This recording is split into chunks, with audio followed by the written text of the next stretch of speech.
Quand tu n'es pas véritablement toi-même et que tu n'as pas touché ton centre, alors l'autre est un étranger.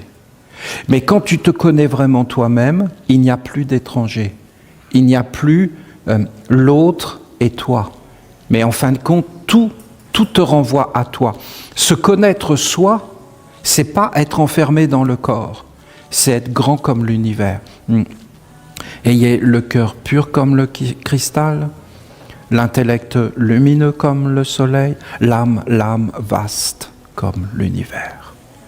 Se connaître, c'est être avec son âme. Se connaître, c'est naître à soi-même. C'est ça. La connaissance ne peut être que la connaissance de soi. Parce que, en fin de compte, tu ne sais que ce que tu es et ce que tu incarnes. Le reste est une illusion de savoir. Les genoux, c'est pour dépasser l'illusion. Tu dois apprendre à être dans la dévotion, dans l'humilité, si tu veux aller vers la mer, dans le respect. Tu dois savoir t'agenouiller. Je vous ai donné des exercices où on s'agenouille, où on se prosterne même. Tu dois apprendre à te prosterner. Parce que le fait de saluer un être, c'est se prosterner. Je te salue. Je m'incline devant toi et je me redresse. Et vous avez aussi l'océan, les vagues. C'est beau.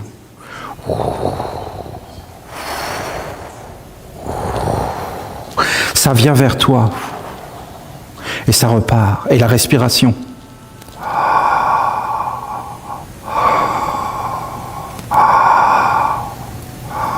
Les êtres viennent vers toi et ça repart aussi. Et toi, tu salues un être, c'est-à-dire ça repart vers lui. Et après, tu te redresses et ça revient vers toi. Et c'est l'échange. Et c'est la vie commune. Et en fin de compte, c'est l'harmonie ou la discorde. Ou le faux.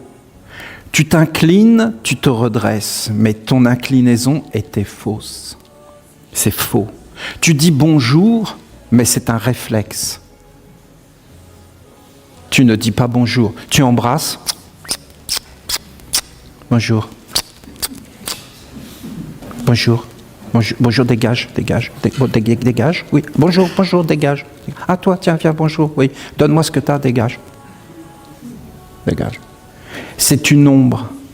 Tu es animé par un monde. Un monde.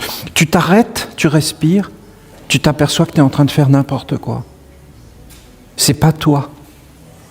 Tu t'arrêtes, tu regardes. Il y a des mondes à l'intérieur de toi. Tu vas dans la nature, le silence, l'harmonie, la perfection. La perfection. Aucune ombre. Tu vois un animal, il est vrai. Tu vois un homme, tu ne sais pas ce que c'est. Dans le monde de la nature, un arbre est un arbre. Un chien est un chien. Un chat est un chat. La pluie, c'est de la pluie. Tu vas dans le monde de l'homme, tu ne sais pas ce que c'est. Tu ne sais pas. L'eau n'est pas de l'eau, le feu n'est pas du feu. Rien n'est ce qu'il est. Tout est dans le paraître. Ça, c'est les genoux.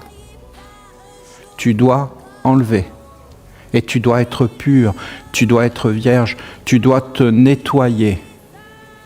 Tu dois te nettoyer dans la nature. C'est très bon, hein? Tu dois tout laisser glisser de toi. Et c'est la mer. La mer te nettoie, hein? Et la nature te nettoie. Et tout est en ordre, et tout est clair, et tout est pur. Alors tu es avec la mer. Tes pieds. Il y a 3 terres. Il y a la terre qui te porte. Ensuite, tu rentres et il y a la terre qui est là. C'est ce que je vous ai expliqué dans le pentagramme, on le voit. Cette terre qui est là, c'est la terre qui porte les esprits autour de toi. Des esprits, des génies, des mémoires et des intelligences qui t'animent. Si la terre à l'intérieur n'est pas bonne, tu attires les mauvais esprits. Est-ce qu'il y a des mauvais esprits? Il y a des esprits qui sont malades, et il y a des esprits qui sont dans la querelle, dans le conflit, dans la guerre. Le monde de l'homme, c'est ça. C'est j'écrase l'autre pour lui prendre ce qu'il a. Je vis en détruisant les autres. Je critique, je salis pour apparaître. Regardez, tu te sens supérieur par la parole à un autre. Tu utilises la parole pour faire vivre un monde de destruction. Tu donnes ton avis sur tout parce que tu as le sentiment d'être important. C'est une ombre. Une ombre. Tu fais ce qu'on te dit pour être flatté. Travaille bien à l'école, sois un gentil petit garçon et de bonnes notes. Parce que tu sais que si tu fais ça, tu vas exister dans les yeux des autres. Et en fin de compte, tu vas abdiquer ton être vrai et tu vas même accepter ce qui est inacceptable, juste pour exister dans ce monde.